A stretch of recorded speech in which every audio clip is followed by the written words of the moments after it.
안녕하십니까. 더붓다 143회차 서일보입니다. 우리가 요즘 대받았다가 부처님을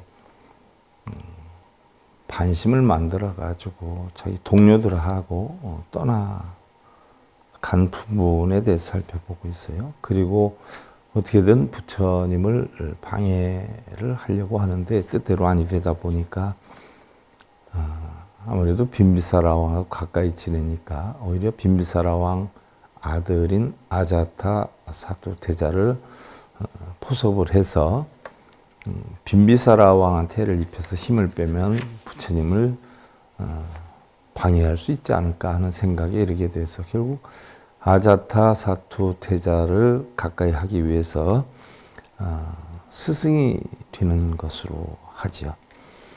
그래서 말 타고 활 쏘고 창 던지고 뭐 이러한 모든 것을 다 가르침을 받을 수 있는 그 제자가 되기를 청하면서 아자타 사퇴자가 바로 대받았다가 스승이 되죠. 그래서 잘 가르치고 가까워지니까 아자타 사투태자한테 이야기를 해요. 태자님, 요즘 소문에 의하면 고타마가 사교를 퍼뜨려서 그 고타마는 부처님을 이야기를 하는 거죠.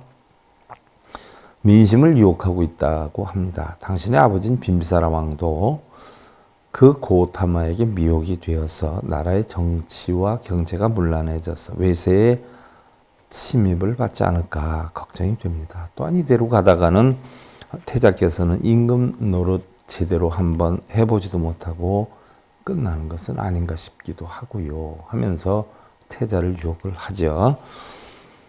그러니까 아자타 사투태자가 대바붓다님, 대바를 바로 부처님으로 불렀어요. 아무래도 부모님의 은혜는 수미산보다도 높고 바다보다 더 깊다고 하지 않았는지요 하자 대받았다가 그렇습니다. 하지만은 고타마를 섬기는 빈비사라 왕이 그와 반대가 되는 저를 섬긴다라고 해서 저는 물론이지만 태자님의 생명을 노리고 있다 하는 소문을 들었습니다. 아자타 사투태자는 대받았다 이 말을 듣고는 점점 얼굴이 상기가 되기 시작을 했어요. 마침 대받았다는 이 때를 놓치지 않아야 된다는 생각으로 계속 태자의 마음을 충동을 하지요. 태자님, 이렇게 해서는 아니 됩니다. 어서 결단을 내리셔야 합니다. 자칫 잘못하면 먼저 목숨을 잃고 말 것입니다. 그래서 태자님은 마가다국의 새로운 왕이 되시고 저는 온 천하의 새로운 붓다가 되어서 금륜의 태평성국을 이루도록 하셔야 합니다. 태자는 이 말을 듣자 곧 흥분을 해서 칼을 들고 왕궁으로 향해 가지고 빈비사라 왕을 체포를 해라. 그렇지 않으면 내 생명이 위험하다 하며 소리를 치자 이미 대바의 무리들이 왕궁을 포위를 했고요. 이 소식을 전해 들은 빈비사라 왕은 추워도 정할 생각도 없이 체념한 상태로 다만 삿된 스승에게 유혹이 돼서 대바달다를 뜻하는 거죠. 나라 일을 그르치지 않았으면 좋겠다라는 말을 남기며 순순히 왕위를 물려주게 돼요. 이런 것과 똑같은 것이 각기 사찰에서도 있지 않아요? 부처님 법을 거짓말로 해가지고 전법자들이 자기네 어떤 영리를 목적으로 해서 부처님 법 아닌 것을 부처님 법으로 해서 얼마 가져와라 이런 식으로 해서 하는 경우가 엄청 많은데 바로 그거와 흡사 비슷한 거예요. 이 외도들이라고 하죠. 갑자기 금륜보관을 쓰고 칠보의 장검을 허리에 차게 된 아자타 사투태자는 자신이 지어준 대바다타의 절에 가서 보시를 베풀고 바로 사은을 열었어요. 그때 대바다타는 다시 왕이 된 태자를 충동을 하게 되죠. 오늘 왕관을 쓰고 복음을 찾았다라고 해서 아직 안심할 수 있는 상황은 아닙니다. 하루빨리 빈비사라 왕을 체포해서 없애셔야 됩니다. 그러자 아자타 사토왕은 대바붓다시 아무리 그래도 어째 아버님을 죽일 수가 있겠는지요? 라고 하자 대받았다는 다시 그것은 그렇지만 그래도 혹여 아버지에게 도리어 죽는 것보다는 낫지 않겠습니까? 반드시 아버지의 신하들이 그냥 두지는 않을 것입니다. 반드시 기회를 노리다가 구출을 해서 결국 아자타사토왕을 죽이고 말게 될 것이지요. 그러자 아자타사토왕은 대받았다의 말이 맞는 것 같은 생각이 들어서 그렇죠. 우리는 사실은 다른 사람 얘기를 자꾸 반복해서 듣다 보면은 그게 맞는 줄 안단 말이죠. 뭐 예를 하나 들어서 여러분 이게 비유가 맞을는지는 모르지만 어느 무속인 집에 가니까 신기가 있다라고 이야기를 들어. 에이 쓸데없는 소리 하지 말라. 두 번째 다른 데 가서 궁금해서 물어보니까 신기가 있다. 정말 그런가? 하는 생각이 들어요. 또 다른 무속인 집에 갔는데 아이고 큰일 났어. 신기운이 있어서 이거 신기운 떨구지 않으면 큰일 나. 자식에게로 가. 신기운 떨구지 못해서 무당짓 하는 사람들이 누구 신기운을 떨군다라고 해요.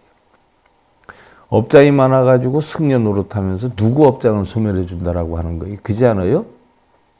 흔히들 뭐 선무당이 사람 잡는다라고 하는 거죠. 돌팔이 의사가 수술하면서 몸속에 칼을 넣고 꼬매거나 가위를 넣고 꼬매는 이치와 같은 거죠. 업이 많은 스님들이 누구 업장을 소멸해주고 신기운 떨구지 못한 무속인들이 누구 신기운을 떨어준다는 거예요. 좀 웃기지 않아요? 근데 반복해서 듣다 보면 그게 맞는 줄 알게 돼요. 그러니까 거의 90% 이상 대부분의 사찰에서는 부처님법이 아닌 동가조라는 법으로 부처님법을 이용해서 장사들을 한단 말이지. 근데 여기저기 가는 곳마다 뭐 천도제 해야 된다라고 듣다 보면 그게 진짜인 줄 알고 하게 되고 기도 입제해야 된다라고 듣다 보면 진짜인 줄 알게 된단 말이죠. 왜냐하면 90%가 다 거짓말쟁이들이기 때문에 가는 데마다 같은 식으로 얘기를 하거든요. 그럼 그게 진짜인 줄 알아요. 우리 불자들이 첫째는 뭐예요? 무지해서 그러지. 무지해서. 부처님법 공부를 안 해서. 스님들이 바른 부처님법을 전하는 줄 알고 있지만 바른 부처님법 공부하신 스님들은 2%도 안 돼요. 2%도 전부 무속법 배워가지고 무속인들처럼 천도제나 하고 목탁이나 치면서 장사나 하려고 그러지. 그러자 아자타사토왕은 대받았다의 말이 맞는 것 같은 생각이 들어서 곧바로 집으로 돌아와서 아버지인 빈비사라 왕을 잡아서 7겹으로 된 감옥에 가두고 일체 아무런 음식도 주지 못하도록 했죠. 요게 여러분들 어디에 나오냐면 미타정토 삼부경에 관무량 수경에 나오죠. 관무량 수경에 위대의 부인이 남편 갇히고 남편을 위해서 뭐 목욕하고 꿀이나 성미를 발라가지고 남편에게 갖다 주고 이러다가 결국 나중에 위대의 부인까지도 감금이 되죠. 그 내용이 관무량수경에 나와요. 그런데 그때 우요 대신이 혼자 지나가는 말로 중얼거리는 거예요. 인과라고 하는 것은 결코 헛된 것이 아니구나. 그때 마침 대받았다가 그 말을 듣고는 대신에게 캐묻죠. 이게 도대체 무슨 소리야? 뭔가 있구나. 이러자 우유 대신이 할 수 없이 이야기를 해요. 사실은 아자타사토 태자를 잉태하기 전에 빈비사라 왕께서는 자식이 없어서 궁금하던 차에 어느 선인에게 물어보니까 그 선인이 바로 가야산 꼭대기에 있는 선인이 죽으면 그가 아들로 태어날 것인데 한 3년만 기다리면 그렇게 될 거다라고 하니까 왕이 조급한 마음에 저와 사유를 시켜서 그 선인을 죽여달라고 했습니다. 그래서 저와 사유가 함께 가서 그 선인을 죽였는데 그 후 사유는 갑자기 병이 들어서 죽었고 때마침 황후가 태기가 있어서 아이를 낳게 됐는데 이상하게도 아이를 갖게 되면서 그리도 착했던 왕후가 질투심도 많아지고 성질이 포악해져서 하도 이상해서 다시 선인에게 물으니까 아직 명이 남은 선인을 죽여서 원한이 남은 때문인데 혹여 남자아이를 낳으면 반드시 아버지를 죽이고 왕위를 찬탈하게 될 것이다 라고 예언을 했습니다 라고 이야기를 해요. 그러자 왕후인 위대의 부인은 아이를 낳자마자 얼굴도 안 보고 죽이기 위해서 높은 누에 산실을 만들고 아래에다가 남편의 칼을 꽂아 놓았는데, 이상하게도 그 태자는 높은 누에서 떨어졌지만 이렇게 떨어뜨렸다는 거예요, 일부러. 그런데 목숨은 괜찮고 왼쪽에 손가락 하나만 끊어졌다라고 하죠. 루에서 내려와 본 왕과 아이가 너무나도 잘생겨서 차마 죽이지를 못하고 기르게 됐는데, 바로 오늘 이러한 현상이 일어나는군요. 옛말에 공부하는 선인을 죽이면 7겹의 감옥에 갇혀 죽는다 하지 않았습니까? 빈비사라 왕이 7겹의 감옥에 갇히게 된 인과를 갖다 이야기를 하는 거죠. 자, 이 말을 들은 대받았다는 이제 구실이 하나 생겼어요. 마음속에 쾌재를 부르면서 아자타사투 왕에게 찾아가서 이 사실을 이야기를 해요. 아자타사투 왕은 이제야 비로소 자신의 손가락 하나가 없어진 이유를 알고는 더더욱 분개를 하면서 아버지인 빈비사라 왕에게 일체 음식을 주지 말고 굶겨 죽이도록 문지기에게 명령을 내려요. 이때 부처님은 중림정사에 계셨는데 왕사성에서 이상한 소문이 들려서 믿을 만한 제자를 보내서 그 진위를 살펴보니까 아자타사투 태자가 빈비사라 왕을 옥에 가두고 왕위를 찬탈하였음을 알게 돼요. 자, 부처님이 신통력이 대단해가지고 뭐 세상이 다 보이고 과거, 현재, 미래 우리의 숙명을 다 알고 훤히 들리고 한다라고 했는데, 과연 부처님이 신통력이 대단했다면 왜 사람을 보내서 물어봤을까요? 앉아서 훤히 알고 있어야지. 그러지 않을까요? 훤히 다 아셨어야지. 왜 사람을 보내서 물어봤을까요? 부처님은 제자들과 함께 빈비사라 왕이 고통을 받고 있는 감옥이 보이는 영축산으로 올라가서 감옥이 가장 잘 보이는 곳에 자리를 잡고는 법문을 하셔요. 그런데 미타정두 사안부경의 관무량수경에는 사리불존자와 목련존자를 보내고 날아서 와서 보내고, 부처님도 날아서 와서 법문을 했다라고 했어요. 그러면 우리가 3장 12부경에 보면 부처님이 신통을 부려서 날아서 오르고 뭐 변하고 이러는 건 전부 뭐라고 했어요? 하근기 중생들에게는 그렇게 해야 진짜로 그런 줄 알고 믿어주기 때문에 하근기 중생들을 이끌기 위한 하나의 방편으로 그렇게 거짓으로 꾸민 것이다라고 했어요. 상근기 중생들은 안 믿죠. 근데 상근기 중생들한테는 그런 거짓말 할 필요가 없어요. 왜? 있는 그대로 법을 하시면 되는데, 부처님이 있는 그대로 법을 하시면 하근기 중생들은 못 알아듣기 때문에 그런 방편으로 날아오른다, 요술을 부린다, 마치 그런 것처럼 꼬드겨서 공부를 시켜서 공부를 해보니까 사실은 그런 건 전부 여러분들을 포교하기 위한 방편이었다라고 얘기를 하면서 부처님법을 바르게 전하게 되지 않아요. 그래서 미타정두 삼부경이나 지장경 같은 경우가 대표적인 방편 가설로 형성이 되는 거예요. 하근기 중생들을 이끌기 위한 방편으로 설해진 것이에요. 그러니까 지장경이나 미타정두 삼부경은요, 하근기 중생들한테 불법을 바르게 전하기 위한 방편 가설로 설한 것이기 때문에 거기 있는 걸 그대로 다 여러분 믿으면 안 돼요. 핵심만 알면 된단 말이죠. 자, 부처님은 제자들과 함께 빈비사라 왕의 고통을 받고 있는 감옥이 보이는 영축산으로 올라가서 감옥에서 가장 잘 보이는 곳에 자리를 잡고는 법문을 하셨어요. 빈비사라 왕은 밖에서 들려온 소리를 향해서 지친 몸을 이렇게 창밖을 내다보니 저 멀리 가물가물 부처님과 제자들의 모습이 보였죠. 그리고 위대히 보이는 아들인 아자타사투 왕을 찾아가서 왕이시여, 지금의 왕위는 누가 주었소?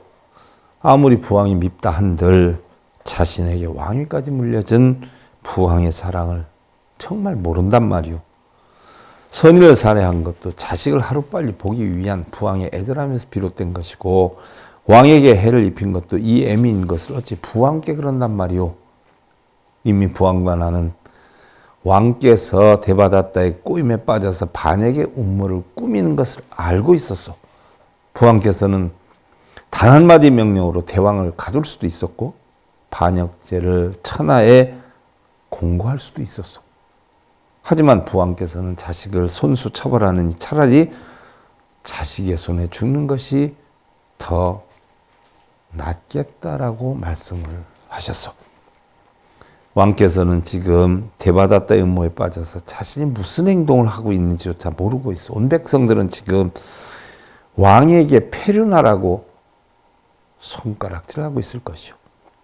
왕이시여, 지금이라도 즉시 부왕을 모셔서 그 앞에 무릎을 꿇고 사죄를 하시오. 이럴 줄 알았으면 차라리 위대히 부인은 그때 죽일 걸 하는 생각을 하는 거죠. 한없이 눈물을 흘리며 애원을 했지만 아자타사트 왕은 어머니에게 속히 돌아갈 것을 권하지요. 이때 데바다다는 다시 아자타사트 왕에게 지금 빈비사라 왕은 가슴을 치면서 후회를 하고 있을 것입니다. 어머니께 뭐라 하시던 절대로 마음이 흔들리시면 아니 됩니다. 이제는 잘못하면 오히려 대왕께서 감옥에서 신음하다가 돌아가셔야 할 수 있으니 신중하셔야 합니다. 그리고 어서 저를 국사로 임명하셔야 저의 세력이 커져서 아자타사트 왕을 제대로 보필할 수가 있을 것입니다. 그러자 아자타사투는 한역으로 미생원이다. 세상에 태어나기 전부터 원수다 하는 뜻이 미생원이라는 뜻인데 음역으로는 바로 아자세다 이렇게 써요. 그래서 세상에 필적할 자가 없는 사람이 된다 하는 뜻으로 빈비사라 왕이 바로 아자타사투라고 진 거죠. 자신의 운명에 따르겠다는 마음으로 지어준 이름이었던 것처럼 모든 것을 맡기고 있었어요.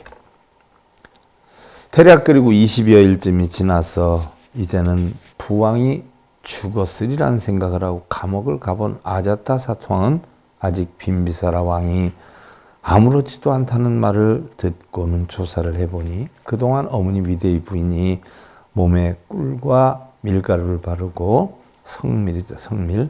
족두리 속에 떡을 넣어 남편 빈비사라 왕에게 올렸고 부처님께서도 사리부타를 보내서 정신적인 가르침을 많이 베풀었다는 것을 알게 되죠. 부왕이시여, 그동안은 용케 견디셨지만 앞으로는 결코 용납이 되지 않을 것입니다. 아자타 왕이여, 내 말을 잘 들으시오. 세상 사람들은 아들이 아버지를 옥에 가두었다고 비난이 많을 것이오. 하지만 그것은 부자 간의 일이니 접어둔다라고 해도 이 일로 국제적인 분쟁이 일어날까 걱정이 되는구려. 우선 북쪽의 강국 코살라를 경계하시오. 코살라국의 그 당시에 마가다국과 더불어 가장 강국이었는데 어머니가 아자타사투 태자의 어머니가 그러니까 빈비사라왕의 부인이 바로 코살라국의 왕의 동생이죠. 여동생. 그래서 제1왕후는 코살라 프라세나짓 왕의 동생이 아니오. 이미 내가 아들에게 나를 넘겨준 이상 코살라 대비가 시집을 올 때 바쳤던 가시국을 찾기 위해 군사행동을 감행해 올지도 모르고 또한 왕의 어머니인 친정이 베데히국이니 어쩌면 그들도 군사를 일으켜서 쳐들어올지도 모르고 철저히 경계를 해야 할 것이오. 그들은 모두 천하의 페르나를 징벌한다는 명분을 내세워서 공격을 해올 수도 있어. 그리고 나의 문제는 더 이상 신경 쓰지 않아도 좋소. 내 스스로 왕위를 물려주어 처벌을 자초한 것이니 그저 어질고 덕 높은 최고의 왕이 되시오. 아버지 빈비사라 왕이 그렇게 얘기를 했어요. 그랬더니 아자타사투 태자가 부왕께서는 나의 마음을 흔들려고 하지 마시오. 부왕과 맺어진 전생에 하는 풀어야 마땅할 것입니다. 나라의 일은 고아인 내가 결정할 일입니다. 지금 내 얼굴을 보시오. 그리고 멀리 영축산에서 이 몸을 향해 들려주는 붓다의 목소리가 들리지 않소?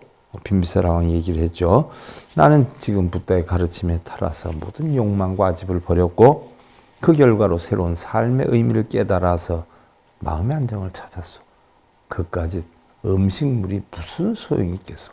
음식이 무슨 소용이 있겠냐는 얘기예요. 마음의 안정을 찾으면 되지. 마음이 불편하면 음식 먹을 생각이 없는데 마음이 편하면 음식 안 먹어도 배부르는 것과 마찬가지죠. 그죠? 보안께서는 아직도 거짓말을 하고 있어. 어찌 영축산의 소리가 여기까지 들린다는 것이오. 그리고 나를 생각해주는 척하면서 코살라국과 베데국의 이름을 빌려서 겁을 주시는 겁니까? 다시 화가 난 아자타 사토왕은 어머니 위대의 부인까지도 방 안에 연금을 하고 일체 감옥의 출입을 금지를 시키죠. 그리고 창문도 전부 벽돌로 바뀌었어요. 부처님 법문 들리지 않도록. 그러던 어느 날 식사 때가 되었는데 아자타 사토 왕의 아들인 우다야 왕자가 보이지를 않았어요.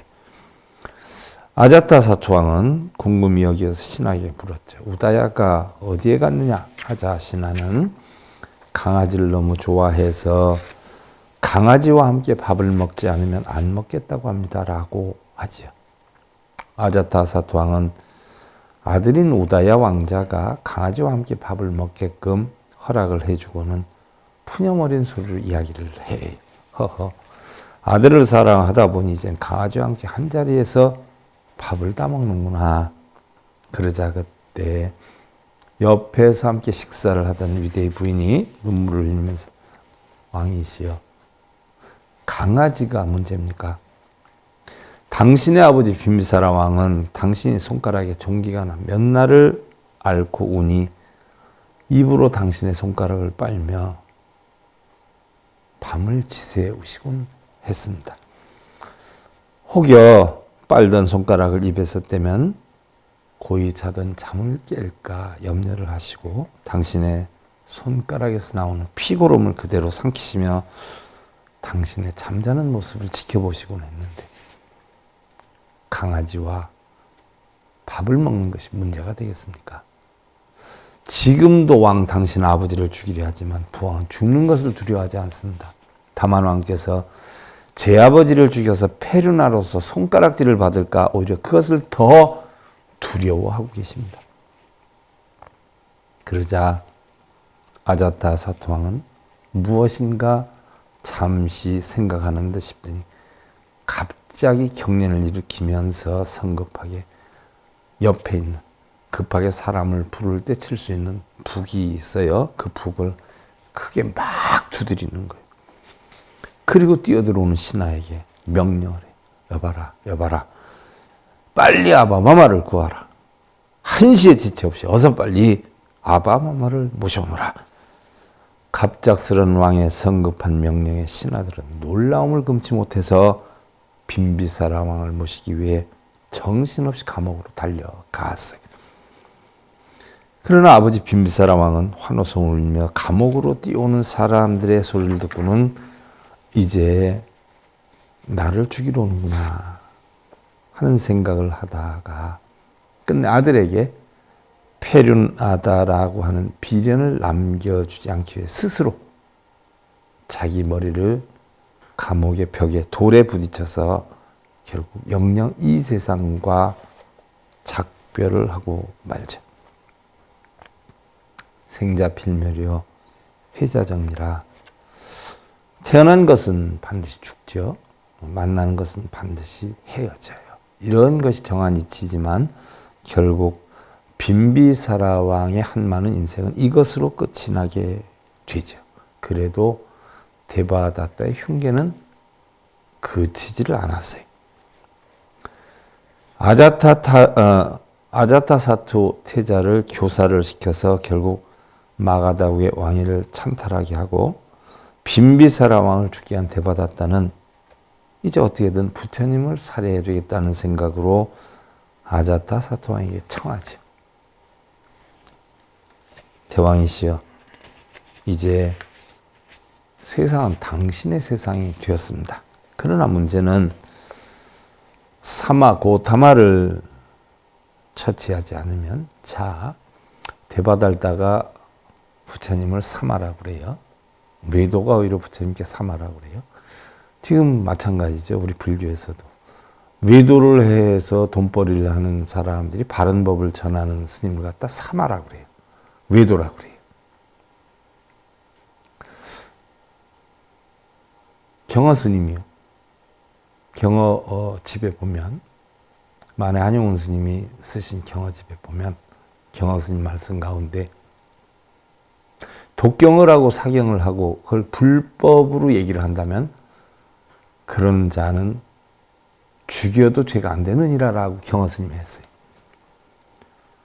근데 독경해라 사경해라 몇 번 읽어라 몇 번 써라 하잖아요.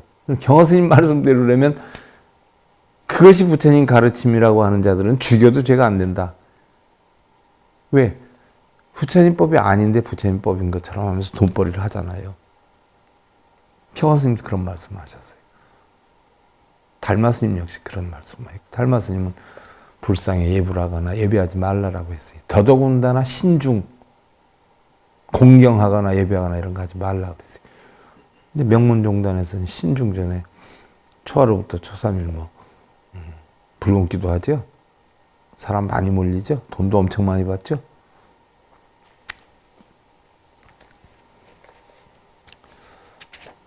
외도가 정법을 외도라고 그래요. 대받았다가 부처님을 사마라고 하듯이. 자, 이번 기회에 아주 처치해버리면 어떨까 싶습니다. 그러자 다사주 대자가 그럼 어떻게 하면 좋겠습니까?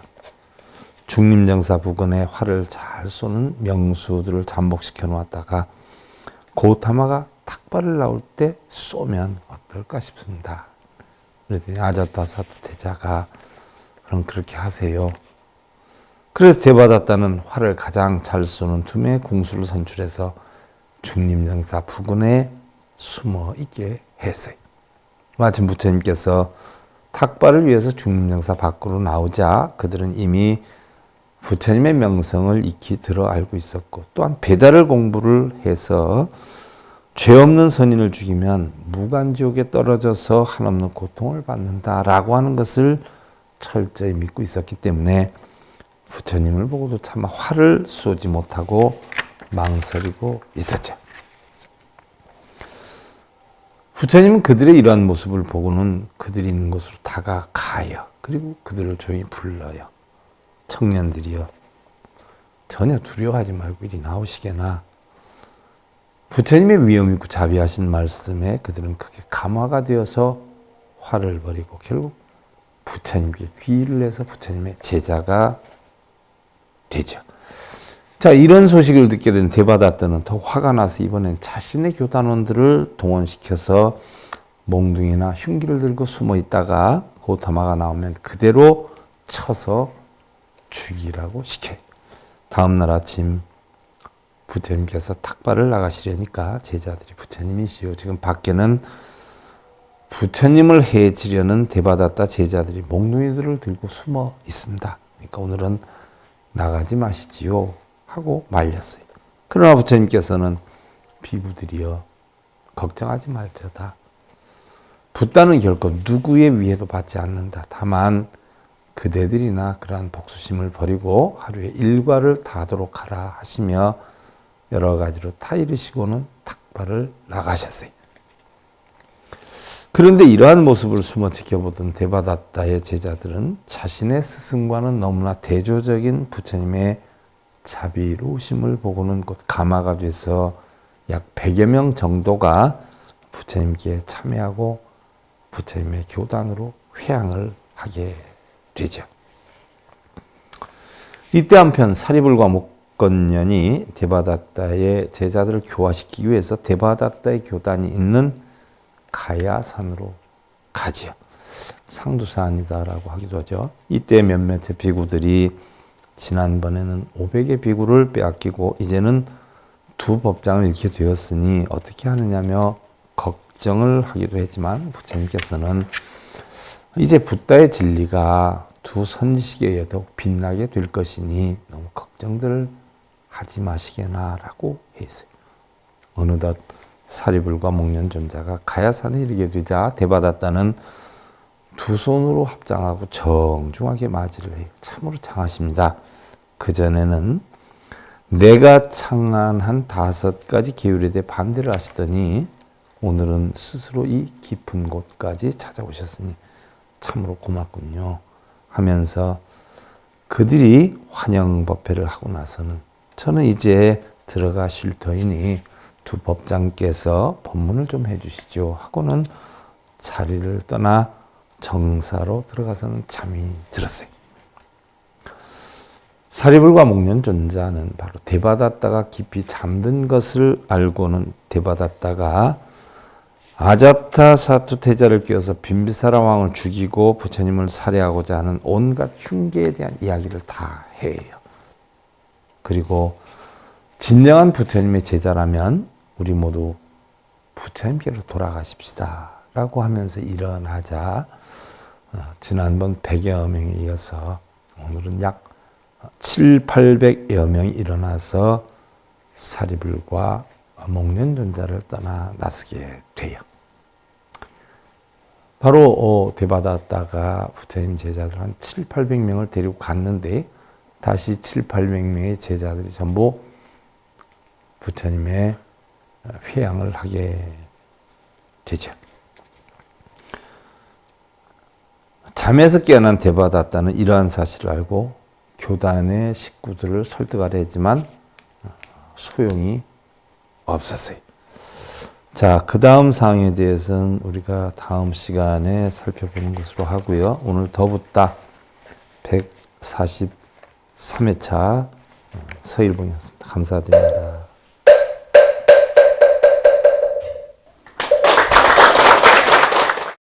행복으로 가는 징검다리에 서길봉 스님이 여러분들을 초대합니다. SIB 불교교육대학에서는 더 듣다, 생활 속의 천수경, 달마대사 성관법, 현대생활 불교 법요지, 불교학 개론, 성철스님 백일 법문 등을 비롯한 다른 불법, 다른 진리, 서길봉 스님의 SIB 불교교육대학.